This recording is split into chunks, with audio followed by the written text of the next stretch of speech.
Creo que hemos sido, en particular en este momento, muy descuidados con la oferta de gas. No hay quien le compita hoy a un eólico, ¿no es cierto? A un eólico donde se pueda construir. La pregunta que uno tendría que hacerse para Colombia es, ¿de todos modos necesitamos recurrir a las fuentes fósiles? La palabra energía representa muchas cosas, desde encender la luz cada noche o cargar la batería de tu teléfono, encender los motores de tu empresa, o mejor aún, eso que te recorre el cuerpo cuando haces algo que te apasiona. Bienvenidos a Aquí se habla de energía, el podcast de Celsia. Conducen Ricardo Sierra y Gonzalo Velázquez. Ricardo, hablar en el sector de energía de Ángela Cadena es referirse a una persona central que ha estado en los últimos años en el ojo del reflector, siendo una persona que no solamente desde la academia, sino desde las entidades, desde la institucionalidad del sector, haciendo cosas muy importantes. Es una súper invitada, así es que muy contentos de tenerla aquí en Aquí se habla de energía. Así es, Ángela, estamos felices. Seguramente que vamos a poderles transmitir aquí un podcast bastante distinto, con buena información a todos nuestros oyentes. Ángela, bienvenida. Tú eres de esta casa de Celsia hace muchos años. Yo me acuerdo mucho que yo recién llegado a Celsia, varios de los coequiperos míos habían sido alumnos tuyos. Así que, bienvenida, Ángela. Gracias, Ricardo, gracias, Gonzalo, por la invitación.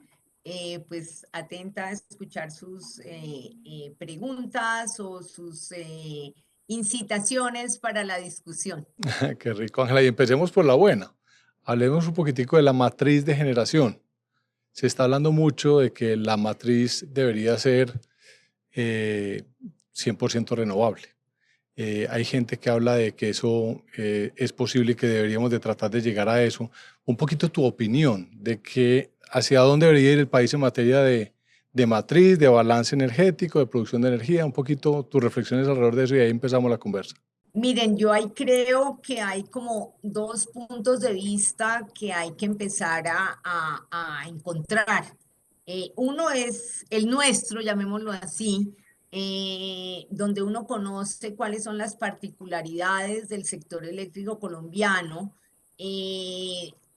mejor las características de este sector, cómo se puede atender la demanda de manera confiable y eficiente. Y otro es en este momento cuando además de la seguridad energética y el tema de la asequibilidad, que han sido dos objetivos de política energética, empieza a pesar mucho el tema de cambio climático como tercer objetivo. Pero desde el punto de vista ambiental, pues uno escucha también las preocupaciones por reducir unas emisiones, por bajar la intensidad de carbono de la electricidad, que en Colombia es baja, y eso, por ejemplo, la gente lo reconoce, las personas muy interesadas en la reducción de emisiones lo reconocen, pero no entienden las implicaciones de que es tener 180 gramos de CO2 equivalente por kilovatio hora frente a las canastas energéticas de otros países. A ver, ¿qué es lo que uno ha visto? Que hay una incorporación de fuentes de energía renovable no convencional, muchas de ellas, no todas, ojo que ese también es un error que hacemos, de carácter variable, la eólica y la solar que han sido las de más preponderancia, pero hay otras fuentes como la geotermia y la nuclear que podrían tener un rol en esta canasta de renovables no convencionales importante, de pronto no tanto como la solar y la eólica, y que ayudarían a mitigar de alguna manera esa variabilidad y esa temporalidad del viento y del sol. Ustedes me preguntan, ¿sería posible que hubiese una matriz 100% basada en agua, viento y sol? Puede que en algunas semanas, más de una semana o en algunas horas del día, por supuesto, pero para el caso colombiano, sin sistemas de almacenamiento, y nosotros no Exacto. tenemos plantas de bombeo en Colombia, muy difícil, realmente muy difícil. Y ahí es donde la gente preocupada por el cambio climático, a mi juicio, es un poquito ligera en hacer recomendaciones que sin conocer las implicaciones y la estructura del sistema energético. Yo creo que uno necesita una combinación de fuentes de energía y aprovechar el mejor atributo de cada una de las fuentes. Y en Colombia, pues eso se llama un portafolio, donde uno disminuya los riesgos y aproveche las ventajas de las diferentes fuentes y tecnologías. Ángela, entonces la pregunta que uno tendría que hacerse para Colombia es, de todos modos necesitamos recurrir a las fuentes fósiles mientras no tengamos esa seguridad que le puede otorgar a uno, dijéramos, otro tipo de fuentes como la geotérmica, que no la tenemos, la que estabas mencionando. Entonces, por ahora, necesitamos seguir quemando algún dinosaurio dormido en el subsuelo, como dice Manuel Mayhuasca. Pues mientras no logremos tener esa oferta de fuentes, mientras no estemos considerando, porque no estamos considerando la nuclear, que si bien no es una energía de carácter renovable, pues para Colombia sería no convencional y tendría un futuro, me parece a mí interesante, para garantizar esa seguridad que ustedes tienen. Mientras eso no lo tengamos, pues está el gas. Creo que hemos sido en particular en este momento muy descuidados con la oferta de gas. O sea, estamos volviendo la oferta de gas también tremendamente incierta, lo cual es peligroso y además tremendamente costosa. Y tenemos un energético donde Colombia pues tiene una dotación importante en cantidad de recursos y en calidad del recurso que es el carbón, que sí es cierto que en todos los países, al ser el energético o el combustible con mayor intensidad de carbono, pues es el primero en la lista para empezar a sustituir, eso es cierto, y eso, pues desconocerlo sería también gravísimo, que es como el otro pecado que cometemos los que trabajamos en el sector energético, que es a veces portarnos como avestruces y no ver los retos o los cambios que se están dando. El carbón en el mundo en promedio es más del 40% de la pues es el combustible que se usa en un 40% para la generación de electricidad. En Colombia es el 10% menos. Entonces ahí es donde los esfuerzos son distintos, los pesos son distintos, las factibilidades de hacerlo son diferentes. Yo creo que nosotros vamos a seguir necesitando carbón. Es una tristeza, a pesar de que todo el mundo dice que es costosísimo, porque de nuevo viene el discurso de los ambientalistas que hay que tener en cuenta, que usar captura y secuestro, captura y uso de carbono, pues es retrasar la salida de estos combustibles fósiles. Pero eso es negarse a lo que la tecnología y la innovación nos puede ofrecer como una alternativa. Yo no entiendo por qué desechar algo. Entiendo que Colombia es un país pobre, eso pues lo tengo claro, que la creencia sí, la creencia en nuestra capacidad de desarrollar conocimiento y tecnología es tremendamente baja, lo que es tremendamente triste que nosotros mismos no reconozcamos nuestras capacidades y que entonces simplemente diciendo, primero, que eso nos aleja de esa meta radical de empezar a sacar el carbón y después los líquidos, uno, y dos, que no tenemos la competencia para hacerlo, pues me parece realmente pues lamentable no es el mismo punto de vista, pero la verdad me parece lamentable. Colombia podría hacer asociaciones con Australia, asociaciones con Sudáfrica, asociaciones con la misma China, con la India, con países que saben que tienen que quemar, por ejemplo, carbón y empezar a mirar cómo se desarrolla tecnología para disminuir las emisiones de gases de efecto invernadero. Eso no quiere decir, ojo, que entonces miremos el corto y el mediano plazo y no miremos el largo plazo. El carbón va a ser el primer energético en salir. Entonces, el carbón en Colombia, el que nosotros usamos es de pequeña y mediana minería.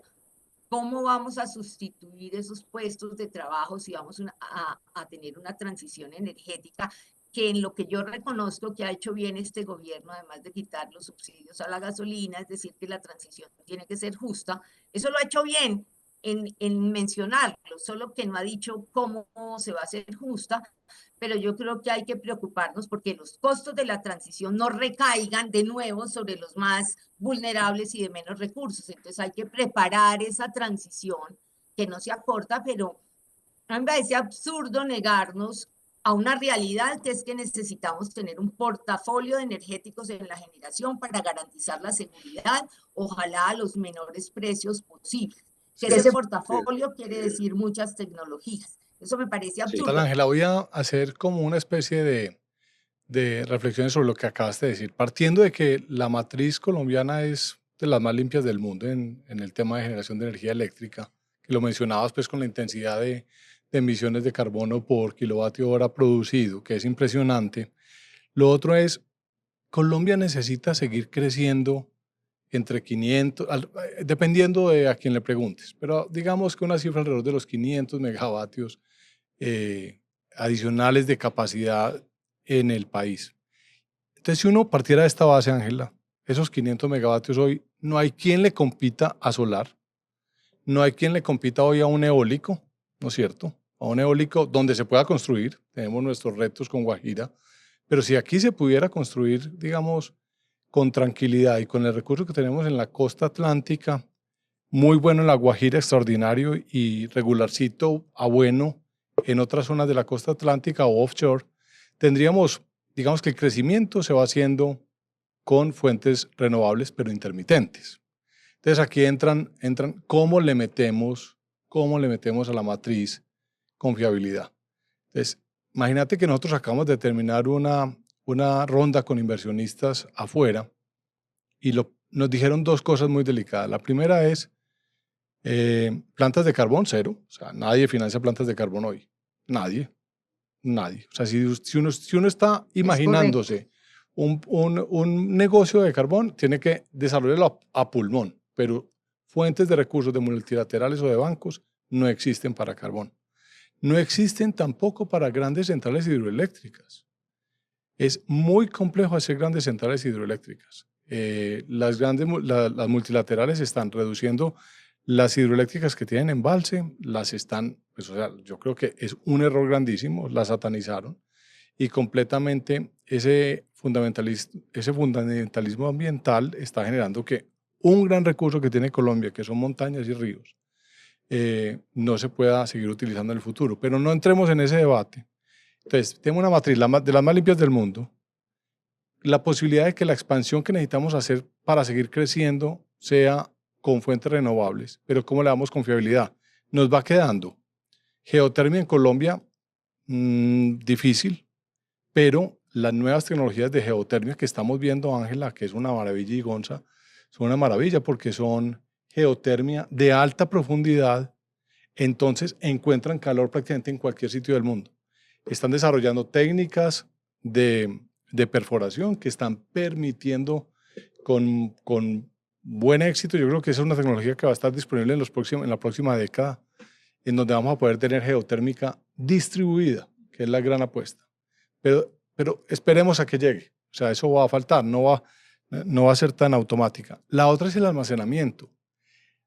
Al precio que estamos viendo hoy las baterías, los materiales, las nuevas químicas que estamos viendo en baterías, empiezan a ver que el almacenamiento, Ángela, el almacenamiento con baterías sí va a poder empezar a jugar un rol mucho más interesante en los diferentes temas en Colombia.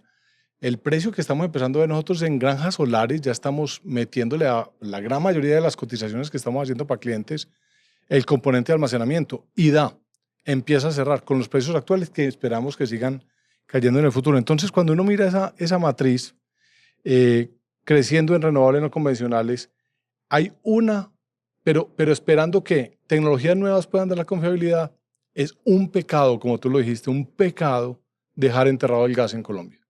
Necesitamos el gas para las termoeléctricas para que hagan la eliminación de fósiles digo yo, líquidos y carbón, y que puedan darle la estabilidad a las renovables que tenemos en Colombia. Porque lo que tú dices es, y si quieres entremos un poquito en eso para que los oyentes nos entiendan, el problema del costo tan difícil y tan alto que es no tener gas abundante y domésticamente. Porque la gente la gente se imagina el gas es para prender el fogón de la casa, para calentar el agua, pero no saben la importancia del gas para darle estabilidad al sistema eléctrico y para poder compensar con todo el tema tan pesado que tenemos nosotros de hidro en el país. Entonces, un comentario muy largo a todas tus buenas respuestas, Ángela, pero quería simplemente hacer la reflexión Un poquitico, ¿tú cómo ves el tema específicamente del futuro de las térmicas a gas en Colombia? Pues hoy no lo veo fácil en el sentido que si tú tienes un gas costoso, pues la electricidad de ese gas costoso va a ser, el precio de esa electricidad va a ser alto. Y a menos que estemos en una situación de escasez como la tenemos hoy, donde comparado con el costo de no tener la energía, o sea, el costo de racionamiento, 1.000 pesos, 1.500 pesos, pues va a ser que entren estas plantas pues en términos, digamos, más normales, de una oferta hídrica más normal, que veremos si con el cambio climático, cómo serían los periodos de mayor normalidad, porque lo que uno ha habido es que lo que se va a intensificar son los periodos más secos y más húmedos, pero digamos en periodos de mayor normalidad, pues el gas se volvería también poco competitivo. Entonces a un inversionista, por más cargo por fiabilidad que tenga, pues no sé si le parezca interesante tener una planta donde no tiene la certeza que se va a dedicar a un negocio. Yo estoy convencida que si alguien pone una planta de generación, no la pone para rentar su capital simplemente, la pone porque quiere trabajar y quiere producir. Entonces eso, depender de un gas importado o tener la ilusión que una pequeña oferta de Venezuela, creamos en que nos pueden mandar el gas de Venezuela, la oferta es chica, la calidad no es buena. Entonces, depender del gas importado que ya alertó a Europa y a muchos países con este problema de la guerra de Ucrania, teniendo la posibilidad de tenerlo aquí, pues no sé, yo pienso que eso es una cortedad de mente, sobre todo cuando el cambio climático es un fenómeno global. Entonces, las emisiones de metano se van a emitir donde se produce el gas, las emisiones de CO2 equivalente por la combustión sí se van a producir acá, pero pues, ¿por qué es mejor el gas de Venezuela o el gas de Trinidad y Tobago que el gas nuestro? Me queda difícil y yo no soy una defensora de la autarquía energética. Yo creo que ese portafolio de opciones tecnológicas también tiene que ser un portafolio de oferentes de energía donde nos entreguen la energía más confiable de menor precio para los colombianos. Creo en eso y entonces pues me parece, y en los análisis que ha hecho el CRE, que creo que ustedes ya tuvieron a Tomás aquí, lo que para mí fue grato encontrar eso, o sea, pues en la literatura uno lo que ve es que el gas se llama el energético de transición, pero fue grato encontrar que en cualquier escenario, en cualquier trayectoria de mínimo costo, el gas siempre aparecía. Si la restricción de emisiones era más dura, el gas desaparecía primero, empezaba, su pico estaba entre el 35 y el 40. Si la restricción de emisiones era más fuerte, pues estaba entre el 40 y el 45, y si la vas apretando entre el 45 y el 50. O sea, fue muy bueno evidenciar cómo el gas efectivamente sí era un energético que debía estar en la canasta y como dices tú, no solamente para el sector residencial, pero también para el sector de generación eléctrica, el sector industrial y segmentos de carga, de transporte de carga. Eso hay que mirarlo de manera completa. Entonces, eso es un tema. Y quiero hacer solo una anotación, claro. Creo muchísimo, igual que creo en que tenemos que mirar la captura de carbono, su uso, su secuestro, porque Sí. somos un país con buenos recursos de carbón. También creo que tenemos que mirar la acumulación, me parece bien. Nosotros somos un poquito lentos y como que parece que no nos gusta tanto la novedad. Yo que soy de pronto una farandulera me extraño, pero a mí me encanta mirar lo nuevo que está pasando, la geotermia que tú dices me parece fascinante. Yo estaría mirando las plantas nucleares, que hay plantas Claro, nucleares de menor escala. Como tú lo dices, vamos hacia tecnologías de cada vez de menor escala. Fíjate que el gas de menor escala fue lo que entró como a irrumpir en la generación eléctrica de manera interesante, o sea, plantas de menor escala que las hidroeléctricas, sí, y lamentablemente yo creo que no, pues hay que tener mucho cuidado en por qué satanizar la hidroeléctrica en este momento. Yo creo que tenemos muchos recursos y la mejor manera es combinarlos de acuerdo con sus atributos y remunerarlos de acuerdo a lo que le ofrecen al sistema y a los consumidores.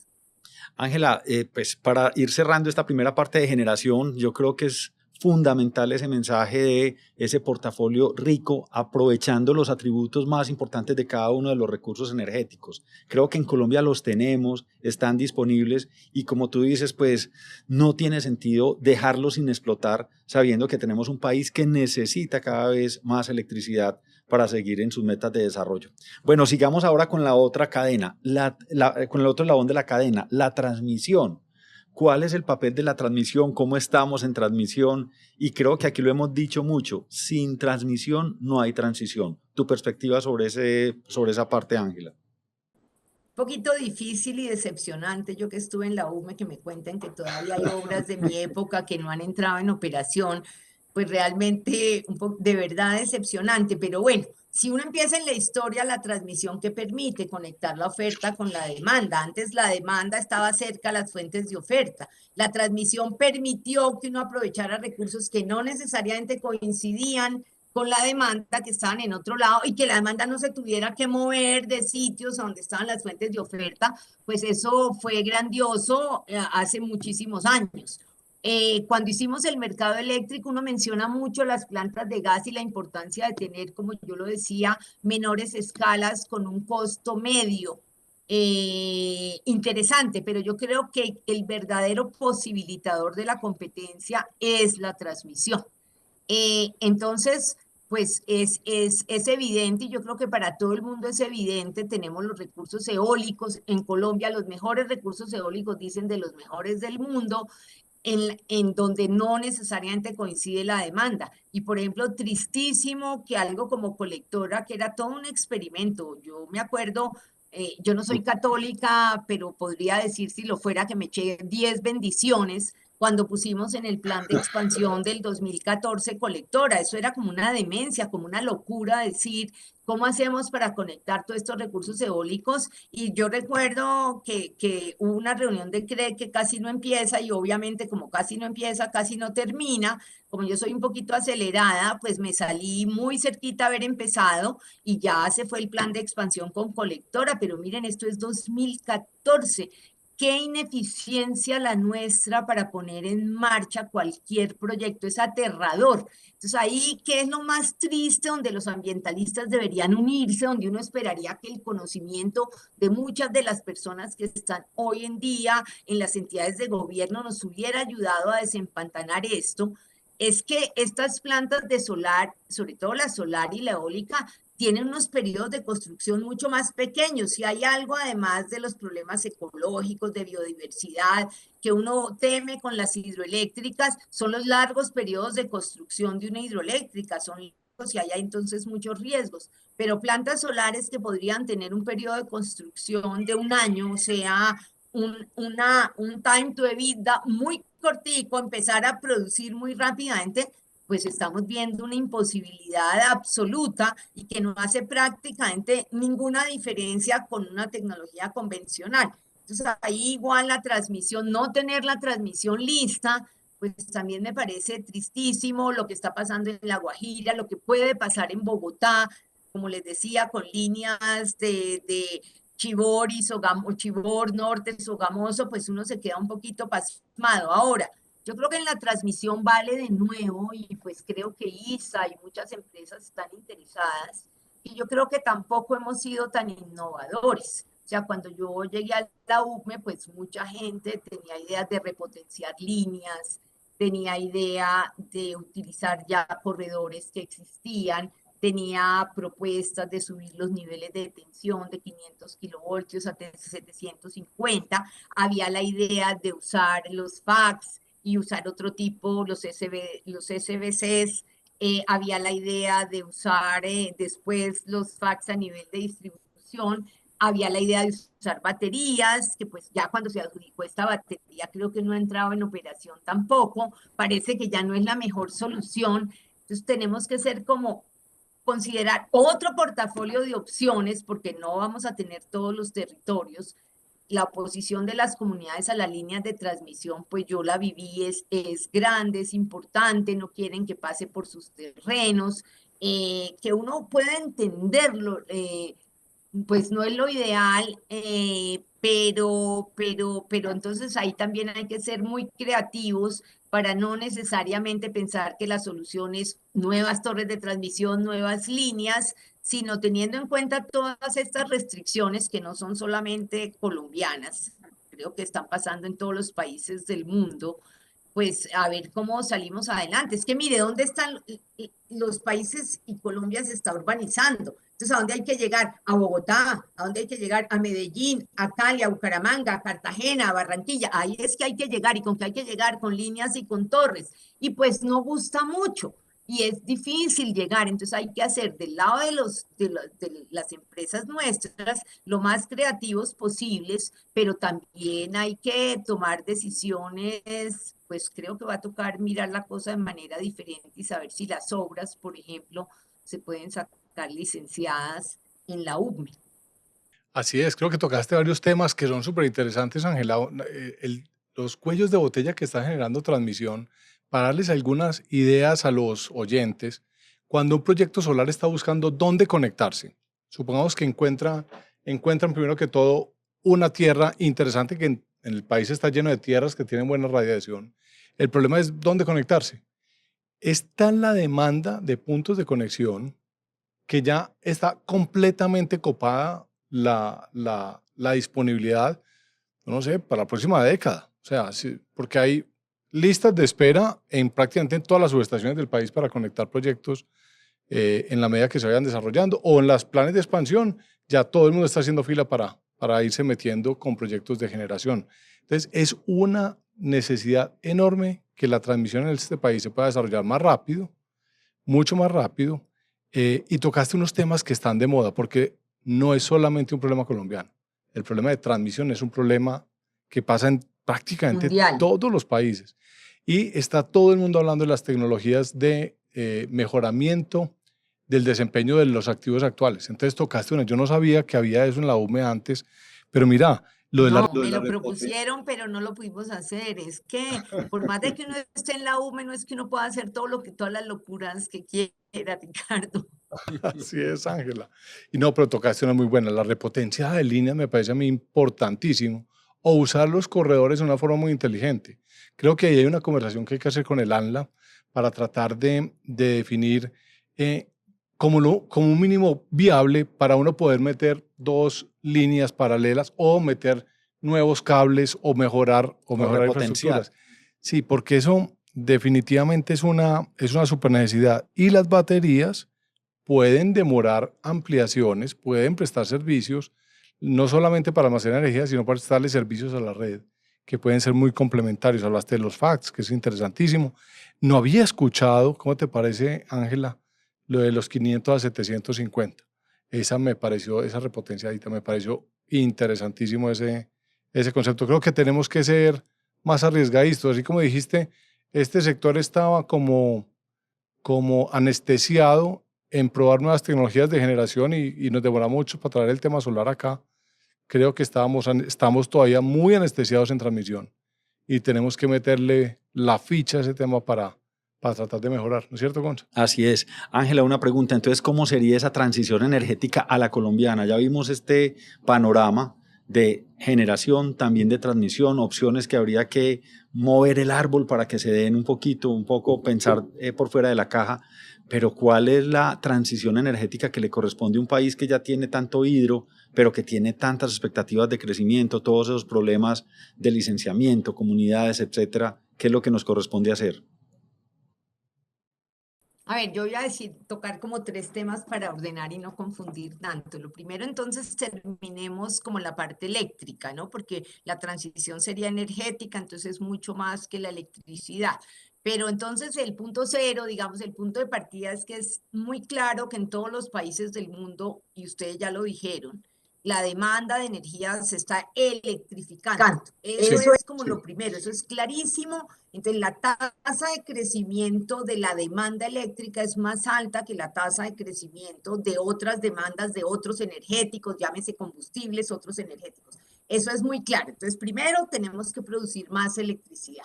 muy claro y un reto muy interesante para este sector. O sea, parecería tener un futuro tremendamente interesante. No me dejen después, cuando hablemos de la academia, hablar de eso, que es un futuro, a mí me parece fascinante, pero pareciera que a los jóvenes, pues pareciera que los jóvenes no tienen la misma interpretación que yo hago. Entonces, primero hay que tener una gran electricidad. Entonces, hablemos solamente de la cadena eléctrica, que ya hablamos de la oferta, de las nuevas tecnologías. De la cadena eléctrica nos faltan como dos eslabones, digamos, uno para no enredar la pita, que me parece muy, muy sustancial, y creo que Celsia es bastante líder, aunque debería mostrar más las cosas, que es la distribución de energía eléctrica. Yo soy muy fan, igual que en los temas de transición energética de Black Ops 1000, en este tema de eléctrico, pues de Christoph, y yo creo que ese paradigma integrado, descentralizado, es lo que se va a imponer.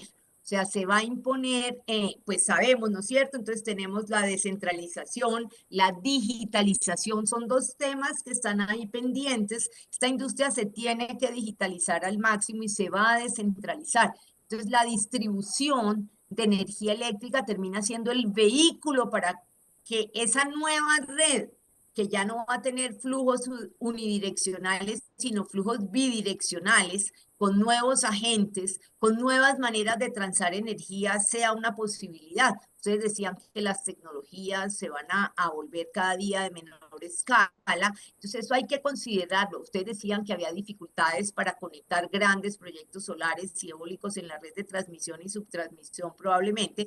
Me imagino que también los habrá en la red de distribución, pero entonces no se puede dejar de lado abrir la oportunidad de esa generación distribuida, esa conformación de microredes, esa transición del operador de red a un operador de sistemas de distribución. O sea, esa posibilidad de ofrecer, pues con la medición inteligente, de ofrecer tarifas dinámicas, de que yo como usuario sepa y pueda reaccionar a los precios de energía. O sea, este llamado que nos hacen, que ahorrar agua y electricidad podría ser un poquito más directo y menos con el presidente Santos en la televisión de mi casa, o con la presidenta de la empresa de acueducto de alcantarillado también en el radio, que está muy bien, no lo critico, está perfectísimo, pero yo debería tener mucha más sensibilidad, por ejemplo, vía precios. Todo eso es un reto grande en la distribución eléctrica. Yo también ahí vemos que estamos tremendamente colgados, terriblemente colgados frente a otros países. Entonces, para terminar esto, en electricidad, no voy a hablar del mercado minorista de electricidad que todavía está crudo en Colombia, no toquemos ese tema. Y ya vámonos después entonces a una transición energética más global, pues tenemos muchos retos. El ministerio habla de las comunidades energéticas para acelerar el aumento de cobertura y de calidad. Me parece muy bien, me parece que la tecnología ofrece esas posibilidades. Hay varios retos a resolver. También hay que decir que eso se ha hecho siempre, o sea, conectar usuarios rurales y usuarios en zonas aisladas se ha hecho siempre, solo que hoy este tema de las microredes, y ya no el motor diésel, sino tener una híbrido solar, eólico, batería, pues es muy interesante. Entonces ese es otro reto, pues muy nuestro, me imagino que de muchos países donde todavía no hay cobertura total, y sobre todo mirar si esta preocupación, además de tecnológica, es por disminuir las emisiones, o sea, por la descarbonización. Pues el sector transporte es un reto enorme, donde también debería haber un portafolio de energéticos atendiendo el sector transporte, no solamente combustibles líquidos, pero aquí el reto es todavía más grande, no es solamente energéticos y tecnología, sino de modos de transportarse, de modos de organizar las ciudades. Entonces aquí los retos son bárbaros realmente, y yo quiero parar ahí, aunque en temas de transición tendría mucho más. Y por supuesto siempre tengo el bullet del valor agregado que pueda generar este sector, y el otro bullet de la incorporación de conocimiento e innovaciones nuestras, que pues ahí siempre he tenido mi corazoncito. Ricardo, hay una cosa importante, y es que Ángela nos propuso llegar a un punto después de haber hablado todo esto, que es bueno, entonces, ¿cómo se planea un sistema eléctrico para un país? Y ella que estuvo allá en la UVME tomando esas decisiones, enfrentándose a esos retos, y además que lo ha estudiado desde la academia, creo que tiene unos elementos muy importantes, porque es que yo les digo una cosa, la gente está preocupada por este niño, pero es que este niño lo jugamos hace 5 o 6 años. Exactamente, se juega con mucho tiempo atrás. Con mucho tiempo de anticipación. Entonces, Ángela, ¿cómo hacemos para que esa mentalidad cortoplacista la reemplacemos por una mirada a largo plazo? Gracias a esa institucionalidad como la UME, yo creo que hay un interés muy grande en hacer esa planeación. Sin embargo, tenemos también como una variabilidad en las percepciones que hay en la opinión pública frente a eso. Es decir, la gente cree que hay que agarrar ya los bombillos, apagarlos en este momento. No, eso fue hace rato que lo íbamos a haber planeado. ¿Cómo es tu mirada sobre la planeación de un sistema en un país como Colombia? Yo felizmente con ustedes y ya con mucha gente, pues se habla más de planeación.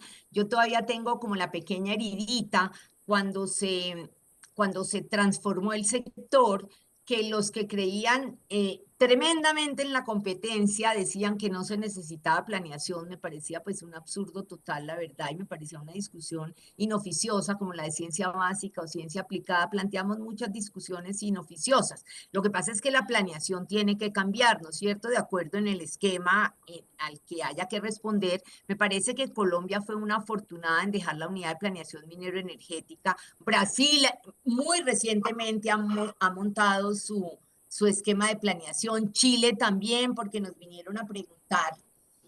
Ojalá la UME fuera más exitosa y generara más debates, porque para mí, ¿qué es lo importante de la planeación? Mire, lo primero es que estamos mirando, y eso por la descarbonización, eso ha sido un elemento importante de la descarbonización, que nos ha llevado a largo plazo. Si algo nos ha llevado a mirar el largo plazo, son los temas de descarbonización, donde uno habla ya de reducción de emisiones 2030 en una meta volante 2050. Entonces ya tenemos que tener un sistema energético que responda a unas metas de reducción de emisiones para mantener la temperatura, el cambio de la temperatura inferior a ciertos grados de muy largo plazo.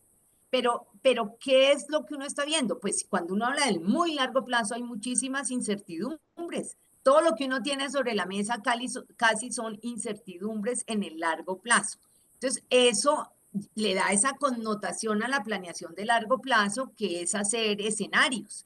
Y hacer escenarios, pues tú tienes que modelar, tú tienes que considerar ofertas de tecnología, costos de tecnología. Los modelos no son sencillos, tampoco son difíciles, pero se necesita un cuerpo técnico especializado. A mí me parece fabuloso hacer ese tipo de escenarios. ¿Qué es lo que debe ser la planeación? Si tenemos un sector donde creemos en que los privados y que haya multiplicidad de agentes privados, públicos, mixtos, pequeños, medianos y grandes, tenemos una multiplicidad de agentes, pues ¿qué deben dar esos escenarios? Y ahí a veces yo creo que la UME se equivoca. Más que normar, lo que deberían dar son múltiples, toda la posibilidad de movimiento, todas las opciones de movimiento para decirle a la gente, mire, podemos estar en este lado, podemos estar en este lado, y estar en este escenario vale tanto, a lograr ciertas cosas, y estar en este escenario vale tanto. Y después de hacer ese análisis de escenario, la UME debería ser como un suministro de información muy sofisticado para que todos los agentes grandes, pequeños y medianos, y estoy hablando de los pequeños y medianos, que no tendrían esa capacidad de modelaje, tengan acceso a esa información para poder tomar decisiones. Entonces, están los escenarios, la información. Y después, ¿qué es importante de la planeación? Cuando uno tiene tantos agentes y no es solo el Estado el único agente, el rol de la coordinación es impresionante. Hablando hoy del corto plazo, pues el CAC se hace un rol de la coordinación. Entonces, ese es para mí como el planeamiento de largo plazo, donde la UME debería moverse muy fuertemente y ser mucho más activa. Es que es muy bonito y hay que hacer análisis estocásticos y hay que generar modelos propios para Colombia. Ahora, eso no quiere decir que la planeación de mediano y corto plazo no sea importantísima, pues la UME también hace planeación de mediano plazo con la transmisión, y XM hace planeación de corto plazo con la operación. Acuérdense que una política óptima está hecha de subpolíticas óptimas. Entonces lo que hay es un conjunto, una orquesta de gente mirando el futuro y que se debe debatir y analizar y difundir de manera más amplia, me parece a mí. Yo creo que Y tocaste, sin miedo, ¿no? sí, Los sí. modelos y todo esto Me parece es que muy lo bonito. bonito de esa reflexión sobre la UME que haces y sobre la importancia de Colombia cuando la mantuvo y la manejó es que eh, ese debate me pareció que debe haber sido muy interesante cuando los que decían que la competencia sola iba a llevar a que la infraestructura se fuera generando, pero lo bonito de la UME es que planea, la mira de una forma muy objetiva, hace todas las, digamos, mete todo en un modelo, desde costos de tecnología, necesidades, proyecciones y todo, pero pone a jugar a todos los proveedores de capital. Es que el gran problema de Colombia fue cuando esto estuvo estatizado al 100. Y cuando tú le entregas el rol a un solo jugador, eso se presta para todos los problemas del mundo. Acá hoy en día, gracias a esas transformaciones de hace 30 años en las que tú jugaste un papel protagónico, pues hoy tenemos pues un país que te digo, el más confiable de Latinoamérica. Energías, a pesar del titular de las tarifas, que siempre hace ruido, son tarifas competitivas cuando uno las mira en el contexto latinoamericano. Entonces, sí, yo creo que es lo que se inventó Colombia de tener una planeación centralizada, pero en la que pone a jugar a todo el mundo para que llegue el capital más barato a desarrollar los proyectos de generación de transmisión, lo que sea, y que haya competencia en los sectores. Es una invención increíble. Pero, Ángela, como el tiempo es corto, nos podríamos quedar hablando muchísimo de planeación o de otros temas. Te voy a invitar a que pasemos a hablar del tema académico, del tema de la academia, de ese rol en el que tú has jugado, pues un papel también muy, muy preponderante. Sí, Ángela, tus estudiantes, ¿qué mensajes se llevaban después de haber estado en una clase contigo? Porque en el evento que estuvimos de Acolgen, dijiste una frase muy bonita. Si yo tuviera mis estudiantes aquí, los estuviera regañando porque no han hecho lo principal que hay que hacer en este momento, es ABC. Entonces, me parece muy interesante porque es que ahí es donde se está reflexionando. Ricardo, hace poco estuviste en el ICESI también en el lanzamiento de un nuevo pregrado de energía inteligente que me parece súper interesante para el país que esté preparando a los estudiantes. Entonces, Ángela, ¿qué papel tiene la academia en esta transformación? Creo que es fundamental. Yo creo que mucha, ¿no? Porque como, pues no sé si lo señalamos tan precisamente, sabemos de qué se trata esta transición energética. Tenemos que ir hacia un sistema energético de menos intensidad de carbono. Eso es esta transición. Ha habido muchas, ¿no? Y cada país tiene que encontrar la trayectoria para lograr ese objetivo según su condición inicial.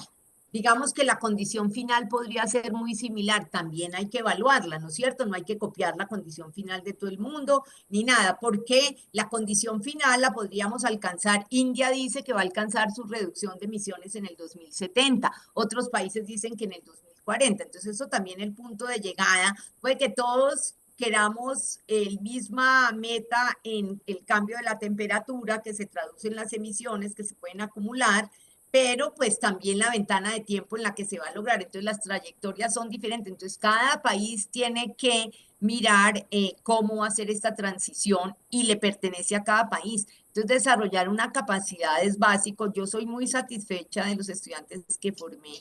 Ellos son muy contentos. Mis estudiantes en particular han ido en mayor proporción a la industria que al mismo sector de las universidades, o sea, la mayor proporción está en la industria. Yo los encuentro muy motivados, muy estudiosos, me gustaría que movieran más la aguja y más rápidamente la movieran, pero lo que me entristece es, pues esto sí es general, como la poca creencia que tenemos en nuestra capacidad de producir conocimiento y tecnología, pero eso no es solo del sector energético. Me entristece sí del sector energético, incluyo el eléctrico y demás, no sé si sé, pues no es un jalón de orejas para Celsia, porque creo que ha sido líder en estos temas, pero me entristece que las Se recibe. empresas no apuesten más a la investigación y a asociarse con las universidades para hacer desarrollos propios, pero más triste aún que haya tan bajo interés en estudiar ingeniería. Me parece de verdad de un dolor extraordinario. Uno habla de transición energética, todo el mundo habla de transición energética. Si mi mamá estaría viva, me estuviera preguntando de la transición energética al respecto, y la gente no quiere estudiar ingenierías. Tenemos que hacer algo para convencer a estos muchachos, pues que en la ingeniería hay un sex appeal interesante y unos retos interesantes y una posibilidad de ganarse bien la vida, pero es que además yo veo a mis estudiantes y los veo muy satisfechos. O sea, yo fui súper satisfecha con lo que estudié, súper feliz con lo que estudié, súper feliz con las posibilidades que tuve, súper fascinada por lo que hago. De verdad no tengo muchos regrets ni resentimiento, ni que me hubiera gustado A y B, me hubiera gustado más apoyo para tener más estudiantes, pero yo creo que uno puede venderle eso a los estudiantes si no va Ángela Cadena, una señora vieja ya casi con un bastón y unos vejetes que no tenemos ningún sex appeal, sino que uno va con la industria y le dice, mire todos estos retos que hay, esto se puede hacer en Colombia, esta ingeniería pues energética o como la quieran llamar, que no es solamente eléctrica, es mecánica, es industrial, o sea, son unas ingenierías muy basadas en la física y en las matemáticas que necesitan economía, que eso es lo maravilloso también del mercado, ¿no? Que nos puso a los ingenieros a mirar la economía, a mirar el derecho, a mirar muchos otros temas. Yo creo que tenemos que lograr que haya más gente interesada en lo que se llaman las tecnologías STEM. Perfecto, Ángela. Nosotros, pues acá en Celsia, te digo, somos completamente jugados a eso. Te voy a dar varios datos. Nosotros trabajamos actualmente con más de 8 universidades en diferentes programas, en temas de investigación, de desarrollo, acompañamiento de carreras, programas especializados que hemos co-desarrollado con diferentes universidades, incluso con el mismo SENA, desarrollando, digamos, habilidades y competencias más básicas que muchas veces se necesitan. Y una de las cosas cuando uno está interactuando con las universidades y uno ve, hombre, ese bajo interés, hombre, la gente cuando entiende el mundo de la energía eléctrica se imagina, Gonzalo, lo que hemos hablado, Sí. de alguien colgado de una escalera, de una línea, arreglando un transformador. Y Ángela al principio hablaba de la importancia de la digitalización de esta industria. Hoy el que piense eso de la industria eléctrica está completamente equivocado. Esta industria es una industria de alta tecnología. Es una maravilla, es demasiado apasionante. Tanto así que fuera de eso, trabajar con más de 8 universidades, trabajamos con más de 20 startups diferentes. Hemos desarrollado hardware propio, software propio. Hemos co-desarrollado y recibido tecnología de afuera para ajustarla a las necesidades y a las particularidades de Colombia, trabajando muchísimo en diferentes frentes, desde frentes típicos de IoT en seguimiento y mantenimiento de activos, hasta temas como de cómo descarbonizar procesos productivos en diferentes industrias usando tecnologías tradicionales que ya se están usando. O sea, ojalá que los jóvenes que nos estén escuchando, las personas que nos estén escuchando y estén hablando con algún joven que esté escogiendo universidad o escogiendo programa de carrera más bien, le pueda contar todo lo que está pasando. Y así es, Gonzalo, una referencia del ICESI. ¿Cómo te parece, Ángela, que el ICESI montó una carrera que se llama Ingeniería de Energía Inteligente? Tiene esta combinación. Tú puedes llegar a sacar 3 certificados digitales durante la vida de la carrera. Estamos las compañías del sector completamente vinculados en lo que fue el postulado, los profesores y las pasantías que van a desarrollar esos estudiantes. Al final terminan viendo casi el 70% de las materias terminan siendo completamente relacionadas a temas de ingeniería, desde diseño de plantas solares, temas de renovables, sistemas eléctricos completos, redes inteligentes. Es una cosa completamente aplicada y modernizada frente a lo que estamos necesitando lo que está necesitando la industria hoy. Así que, no, yo pues creo que la academia juega un papel demasiado importante para nutrirnos de buen talento y poder seguir manteniendo el estándar tan alto que tiene hoy el sector eléctrico colombiano. Es un punto de inflexión emocional en el que estamos en este mundo de la energía. Bueno, se nos quedan una cantidad de preguntas, Ángela, en el tintero, pero el tiempo es así en estos podcasts. Pero no queríamos dejar de hacerte una última pregunta. Siempre el invitado nuestro, a quien se habla de energía, nos hace una recomendación de algo que haya visto, leído, oído, etc. Y tú nos dijiste, quiero recomendar un libro. ¿Cuál es ese, Ángela, y por qué lo recomiendas a nuestros oyentes y televidentes? Ricardo, ya nos están viendo también muchísimo en YouTube. Qué bien, incluso ya nos recomendó uno, el de Václav Smil, pues porque yo creo que ese son libros obligados. Y los artículos de Christoph. Pero bueno, saliéndome del área técnica, mire, lo tengo aquí. Este libro, ay, no se ve bien. Sí, se ve bien. Sí, perfecto. Un caballero este Moscú. libro es de lo mejor que yo he leído. No lo he logrado superar. En mi gusto y en mi atracción que tuve por este libro, no he leído otro que me haya, ¿cómo se dice?, atrapado tanto. Pero pues hay muchísimos, por supuesto, pero este libro de Amor Towels, Un caballero en Moscú, me parece fascinante, nada que ver con el tema de ciencia. Hay un libro colombiano que me ha costado más trabajo, pero que me gusta mucho, se llama Delirio Americano de Granés. Me ha costado trabajo, pero me ha parecido muy, muy interesante. O sea, he tenido, él mismo dice que uno se puede saltar pedazos, ¿no? Entonces lo he hecho, pero sí aspiro a leerlo completo. Este sí lo atrapa uno desde el principio hasta el fin.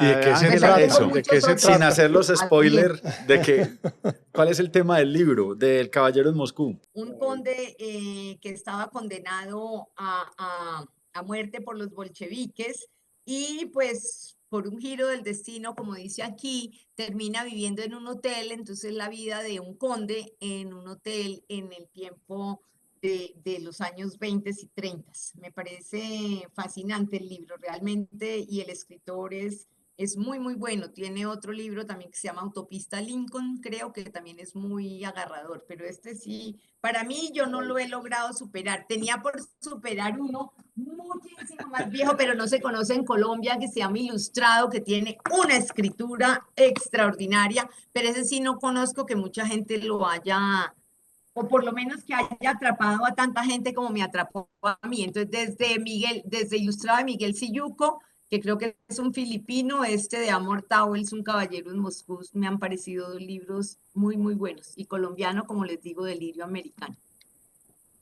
Maravillosas las recomendaciones, Ángela. Pues, Ángela, creo que dejamos ahí sembraditas algunas ideas sobre lo que debe ser una verdadera matriz, la importancia del portafolio, la importancia de una muy buena planeación, de tratar de que nos movamos toda la industria y en particular las empresas a tratar de ensayar, investigar más, apoyar más las diferentes ideas y cambios tecnológicos para que podamos tener una matriz tan resiliente como lo hemos logrado desarrollar en Colombia y que podamos pues seguir muy bien. Ángela, tan especial. Gonza, ¿cómo despedimos? Muchísimas gracias. No, yo creo que una lección de principio a fin, Ricardo. Muchas gracias, Ángela, por tu disponibilidad, por esas ideas que nos invitan a salir de la caja, a pensar distinto, y esperamos que en este podcast todas esas semillitas que sembraste desde la generación, la transmisión, la distribución, digitalización, tantos temas, pues lleguen a buen puerto y mucha gente quiera estudiarlo y llevarlo a cabo, porque lo necesitamos para tener energía más confiable, más barata, con menos emisiones. Muchas gracias, Ángela. Muchas gracias a ustedes, muy queridos.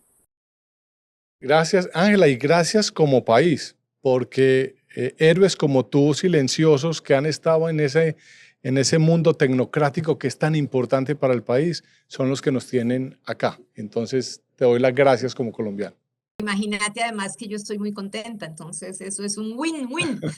Exactamente, así es. Gana, gana. Así es. Muchas gracias. Chao, un abrazo, gracias. Ángela, cuídate. Esta conversación fue electrizante. Ahora vamos a recargar nuestras baterías. Síguenos en tu plataforma de audio favorita, en Twitter como @Celsia_energía y en LinkedIn como Celsia Energía. Te esperamos en el próximo episodio de Aquí se habla de energía. Celsia, la energía que quieres.